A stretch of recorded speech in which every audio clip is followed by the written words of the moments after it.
The paradox of power. Dark screen fades into a close-up of a smirking politician giving a speech riddled with obvious contradictions. Cut to a flashy influencer selling a miracle product. Then a CEO on stage confidently presenting a vague, jargon-filled vision. How can obviously incompetent people rise to power and stay there? We've all asked it. Maybe after watching a politician blatantly lie and get away with it, or seeing a CEO walk away from a collapse they helped cause, richer than ever, or scrolling past an influencer selling an empty lifestyle wrapped in filters and fake smiles. It feels like madness, like the world rewards the worst among us. But what if it's not madness? What if there's a deeper pattern, not new, but ancient? One that's shaped kings and tyrants, emperors and executives for centuries. This episode is not about conspiracy theories. It's about something more unsettling. A brutal truth that Niccolò Machiavelli understood 500 years ago. And that still explains how power really works. Because when Machiavelli wrote The Prince, he wasn't writing fiction. He was writing a manual for those who want to win, no matter the cost. So, if you've ever wondered why honesty, competence, or even kindness so often lose to manipulation, spectacle, and shameless ambition, stay with us. We're going to dissect the paradox of power. And by the end, you'll see why the game isn't broken. It was built this way. Enter Machiavelli, the architect of political realism. Niccolò Machiavelli was born in 1469 in Florence, a city constantly racked by political turmoil. As a diplomat and civil servant in the Florentine Republic, he gained first-hand experience with the volatile nature of power, alliances, and betrayal. When the Medici family returned to power in 1512, Machiavelli was accused of conspiracy, arrested, tortured, and ultimately exiled. Stripped of his public role, he turned to writing, crafting works that would define political theory for centuries. Among them, The Prince stands apart. Far from being an idealistic treatise, it is a cold, clear-eyed guide for rulers who want to maintain power in an unforgiving world. There are no moral absolutes here, only results. Machiavelli does not ask how a ruler should act, but how he must act to survive. At the heart of his philosophy is a single, piercing insight. Everyone sees what you appear to be. Few experience what you really are. This distinction between appearance and reality forms the cornerstone of political realism. For Machiavelli, power is not anchored in truth. It is constructed through perception. A successful leader must master the art of illusion, controlling how they are seen by allies, enemies, and subjects alike. Integrity is optional. Effectiveness is essential. In this framework, deception isn't vice. It's a necessary skill. By reframing politics as a game of perception rather than principle, Machiavelli broke from the idealism of his predecessors and gave birth to modern political realism. The psychology of the fool's rise. The meteoric rise of fools in leadership roles can be traced, in part, to a well-documented psychological bias, the Dunning-Kruger effect. This cognitive bias suggests that people with limited knowledge or skill in a domain often overestimate their own competence. In contrast, those with true expertise tend to underestimate theirs. The result is a paradox where the least informed often appear the most self-assured, a dangerous illusion in high-stakes environments. Crucially, confidence, regardless of its basis in fact, is frequently misinterpreted as competence. In a 2020 study published in Personality and Social Psychology Bulletin, Researchers found that people consistently rated confident individuals as more capable, even when their actual performance was objectively poor. This illusion becomes even more potent during times of uncertainty or crisis, when people instinctively gravitate toward figures who project decisiveness and certainty. From an evolutionary psychology standpoint, this bias makes sense. In early human societies, survival often hinged on quick decisions and bold action. A confident leader who charged forward, right or wrong, could galvanize a group and project strength in the face of predators or hostile rivals. Hesitation was interpreted as weakness, and in the harsh conditions of prehistory, that could mean death. But in today's complex, interconnected world, such instincts often lead us astray. Modern systems, be they political, economic, or technological, require nuanced understanding, collaboration, and adaptive thinking. Yet our brains remain wired to reward boldness over accuracy and volume over substance. The fool thrives in this gap between perception and reality, gaining followers not through insight, but through sheer force of misplaced conviction. This misalignment is not just a curiosity, it's a growing threat. As social media platforms amplify confidence and charisma, and as information ecosystems fragment into echo chambers, the likelihood of the fool rising to power increases. The result is a world where confidence leads, even when it's dead wrong, setting the stage for dangerous decisions made by those least qualified to make them. Case study: Adam Neumann and the WeWork illusion. Adam Neumann's rise to prominence was as dramatic as it was improbable. Born in Israel and eventually moving to New York, Neumann co-founded WeWork in 2010 with a simple idea: reimagine office space as a community experience. The concept of shared workspaces wasn't new, but Neumann infused it with a Silicon Valley ethos of disruption, branding WeWork as a tech company rather than just a real estate firm. His bold vision and magnetic personality attracted staggering amounts of capital, most notably from SoftBank's Masayoshi Son, who invested billions based on Neumann's unshakable belief in a utopian, we-branded future. WeWork sold more than office space. It sold a lifestyle, a community, a revolution in how people work and live. But beneath the glossy marketing and communal kombucha taps was a deeply flawed business model. WeWork leased properties long-term, made expensive customizations, and then rented them short-term, a risky, capital-intensive approach vulnerable to market shifts. Despite hemorrhaging cash, Neumann projected boundless confidence, using charisma and hype to mask financial instability and governance issues. Neumann's persona was central to the illusion.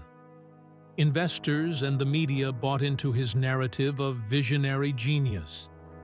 He spoke of elevating human consciousness and transforming cities, statements that bordered on the absurd but were rewarded with applause and money. The contrast between surface image and underlying reality was stark. While Neumann was hailed as a maverick innovator, WeWork's financials painted a picture of unsustainable growth and reckless spending. Ultimately, Neumann's illusion collapsed ahead of WeWork's failed IPO in 2019, revealing how charisma and certainty can seduce even seasoned experts. The saga underscores a critical lesson. In the frenzy to find the next big thing, the appearance of competence can dangerously overshadow actual performance. Why the wise often lose real intelligence, paradoxically, can become a disadvantage in the game of power. Wisdom thrives on doubt, self-questioning, and layered complexity, traits that are admirable in philosophy but lethal in politics leadership, and influence. The wise see too many sides, hesitate before speaking, and often err on the side of caution and conscience. In contrast, the fool simplifies, declares, and charges forward with absolute confidence, and often wins. Socrates is a stark example. His famous assertion, "I know that I know nothing," reflects a deep intellectual humility. It's the kind of wisdom that disarms arrogance and encourages deeper thought. But in a society that valued certainty and control, such humility was intolerable. His refusal to conform to the confidence of demagogues ultimately led to his death sentence. Not because he lacked wisdom, but because his wisdom unsettled those who craved easy answers. In the power game, nuance is frequently mistaken for weakness. The wise speaker, full of "on the other hands," seems indecisive to an impatient audience. Meanwhile, the confident fool, wielding blunt certainty, captures the crowd. Clarity, even false clarity, has more appeal than careful ambiguity. True wisdom asks questions before giving answers. It looks inward before acting outward. But this internal complexity can stall momentum. Power rewards the appearance of decisiveness over the integrity of reflection. The wise, aware of the consequences, slow down. The fool, blind to them, speeds up, and in that rush often seizes control. This paradox means that intelligence alone is not a ticket to influence. In many arenas, it's a liability. The public favors simplicity, conviction, and charisma, even when rooted in ignorance. Those with real insight, unless they learn to translate their wisdom into accessible, compelling terms, risk being ignored, ridiculed, or even crushed. In the struggle between truth and power, the wise often lose, not because they are wrong, but because they refuse to pretend they are always right. Institutionalized incompetence: how power protects itself. Once in power, the foolish tend to insulate themselves from competence. Rather than surrounding themselves with talent, they select subordinates who are loyal, pliant, and often mediocre. This self-preserving instinct is not just personal. It becomes systemic, infecting institutions from the inside out. Niccolò Machiavelli, in The Prince, warned of this pattern. The first method for estimating the intelligence of a ruler is to look at the men he has around him. A wise leader draws strength from capable advisors. A weak one sees competence as a threat. What begins as a personal insecurity mutates into institutionalized incompetence. This process is reinforced by homophily, the tendency of people to associate with others who resemble themselves, in background, beliefs, or ability. A mediocre leader will often gravitate toward others of similar mind, forming a leadership circle that lacks the intellectual range to challenge groupthink or innovate effectively. Over time, this creates an echo chamber where loyalty is rewarded more than insight. The phenomenon is further explained by competence threat theory, which shows how insecure individuals in positions of authority feel endangered by subordinates who demonstrate superior intelligence or effectiveness. Rather than embracing these individuals as assets, such leaders sideline, discredit, or remove them. The result is a gradual erosion of institutional capability. History is littered with examples. Roman Emperor Commodus, uncomfortable with the legacy of his father Marcus Aurelius and threatened by competent advisors, replaced seasoned administrators with sycophants and entertainers.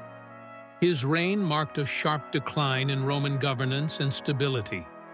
In modern times, Robert Mugabe offers a cautionary tale. Once a liberation hero, Mugabe surrounded himself with loyalists whose primary qualification was devotion. not skill. Zimbabwe's institutions atrophied under this cronyism, leading to economic collapse, political repression, and mass emigration. The corporate world is no exception. Weak CEOs often replicate this pattern, elevating yes men and marginalizing dissenting voices. The result is stagnation, strategic missteps, and, eventually, corporate failure. The 2008 financial crisis, for instance, was partly fueled by boardrooms where critical voices were drowned out by consensus-seeking leadership. In all these cases, power protected itself not through wisdom, but through insecurity. When leaders confuse loyalty with competence, they build institutions that may serve their egos, but not their missions. In time, both leader and institution falter under the weight of their own mediocrity. The self-reinforcing cycle. Once mediocrity takes root, it doesn't just persist, it thrives. Like mold in a damp corner, it spreads quietly, invisibly, until the entire structure is compromised. The rot comes not from an external assault, but from the slow, steady weakening within. It's not a storm from outside, it's termites in the foundation. Weak leaders, insecure in their abilities, often choose successors who are even less capable. Rather than being threatened by excellence, they prefer comfort in complacency. The bar is lowered, then lowered again. With each transition, the leadership grows more brittle, more disconnected, and more resistant to correction. In this environment, bad decisions don't just happen, they accumulate. Missteps go unchallenged. Poor judgment is rewarded with loyalty points, and accountability becomes a foreign concept. Smart dissenters, those who see the cracks and speak up, are labeled troublemakers. They're pushed out, sidelined, or smothered under layers of bureaucracy and groupthink. What remains is a culture of nodding heads and empty suits. The institution, once perhaps vibrant and capable, begins to resemble a hollow statue. Outwardly, it might still stand, propped up by legacy or inertia. But inside, the vital mechanisms have corroded. Departments that once solved problems now create them. Teams that once innovated now stagnate. Leadership becomes performance, not substance. This is the self-reinforcing cycle. Each weak decision fertilizes the soil for the next. Decline becomes policy. In time, collapse arrives not with a bang, but with a shrug. The final failure is not a surprise. It's the inevitable conclusion of a long, quiet surrender. No outside force needed to bring it down. It rots from the inside, and everyone saw it coming. But nobody strong enough remained to stop it. Certainty versus complexity.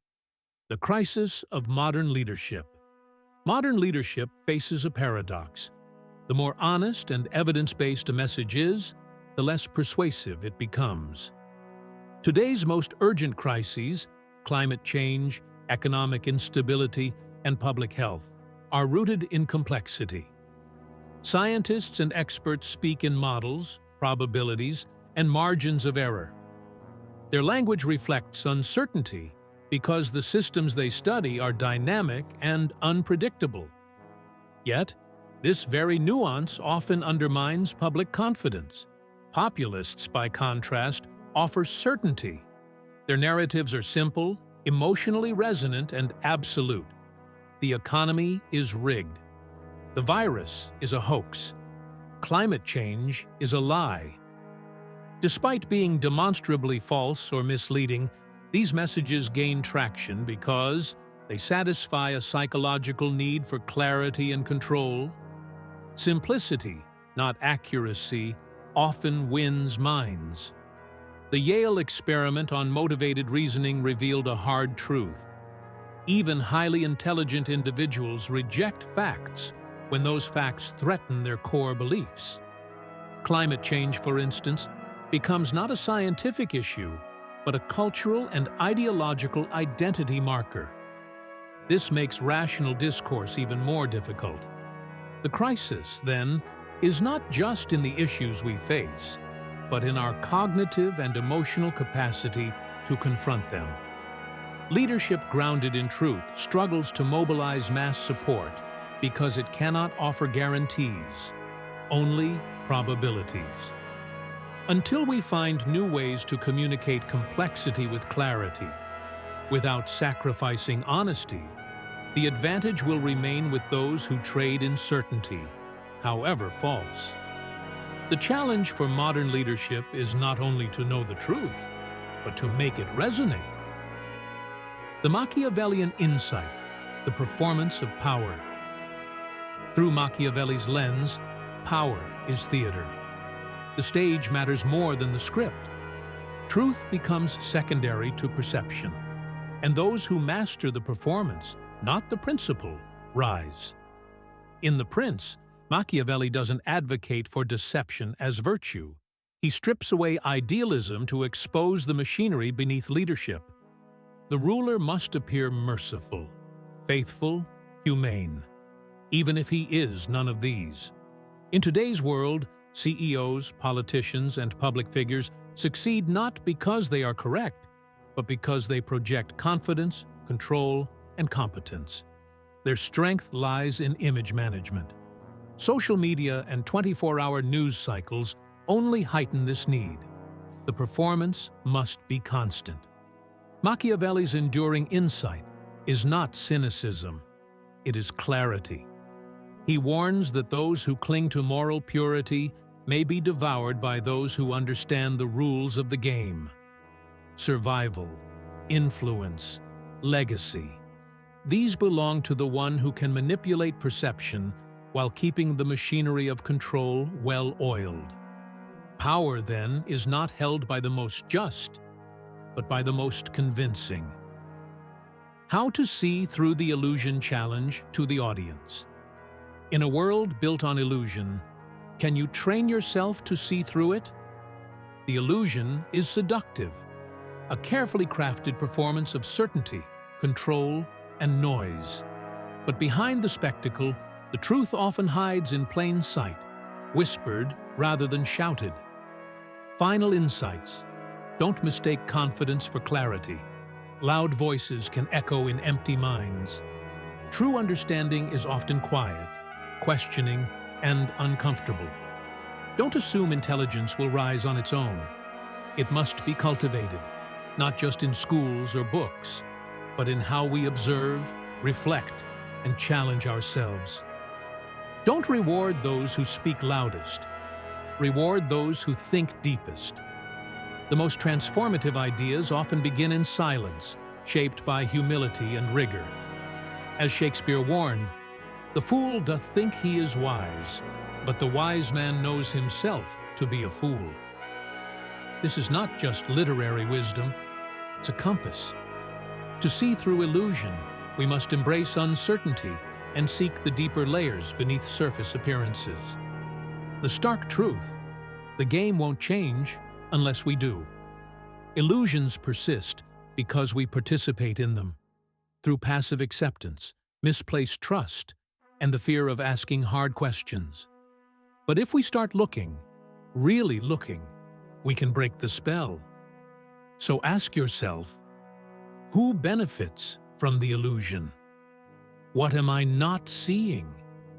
And most importantly, am I brave enough to find out?